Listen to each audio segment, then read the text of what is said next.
سورة البقرة فيها آية هي سيدة آي القرآن هي آية الكرسي رسول الله صلى الله عليه وسلم বলেন পবিত্র কোরআনের মধ্যে যতগুলা আয়াত আছে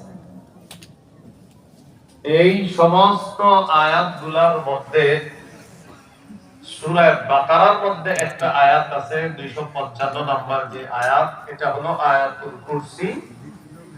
এই আয়াতুল কুরসি হলো সমস্ত আয়াতের সর্দার, সমস্ত আয়াতের লিডার। আয়াতুল কুরসির একটা জিহ্বা আছে, দুইটা ঠোঁট আছে। আল্লাহর আরশের সাথে ঝুলে সারাক্ষণ আল্লাহর কুতুব পবিত্রতা বর্ণনা করে। মাজমাউজ জাওয়ায়েদ 6 নম্বর খণ্ড 324 নম্বর পৃষ্ঠা।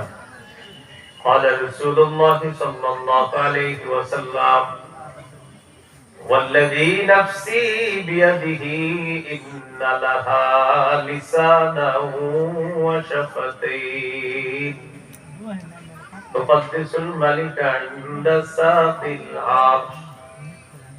নবীজি বলেন আয়াতুল কুরসির একটা জিহ্বা আছে, দুইটা ঠোঁট আছে।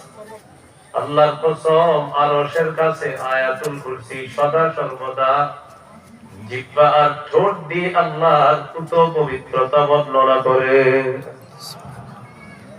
এই হলো আয়াতুল কুরসি।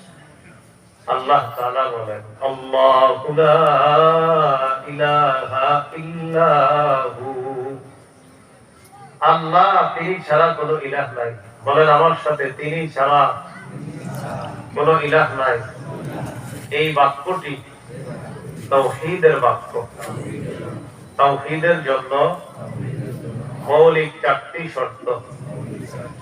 1, আল্লাহ ছাড়া কোনো ইলাহ নাই, এই বিশ্বাস নিয়ে মৃত্যুবরণ করা। 2, আল্লাহ ছাড়া কোনো ইলাহ নাই এই কথায় সামান্য সন্দেহ করা যাবে না। 3, আল্লাহ ছাড়া কোনো ইলাহ নাই মুখে বলার পাশাপাশি অন্তরে বিশ্বাস করা। 4, আল্লাহ ছাড়া কোনো ইলাহ নাই এটা প্রমাণের জন্য সব কিছুর চাইতে আল্লাহকে বেশি ভালোবাসা। এই 4টা শর্ত। 1 নম্বর, আল্লাহ ছাড়া কোনো ইলাহ নাই এই বিশ্বাস নিয়ে মৃত্যুবরণ করা। সহিহ বুখারীর বর্ণনা 26 নম্বর হাদিস। عن عثمان رضي الله تعالى عنه قال قال رسول الله صلى الله عليه وسلم من مات وهو يعلم أنه لا إله إلا الله دخل الجنة। নবীজি বলেন কোন ব্যক্তি যদি এই বিশ্বাস নিয়ে মৃত্যুবরণ করে আল্লাহ ছাড়া কোনো ইলাহ নাই, আমি নবী বলে দিলাম তাকে জানা দাও সে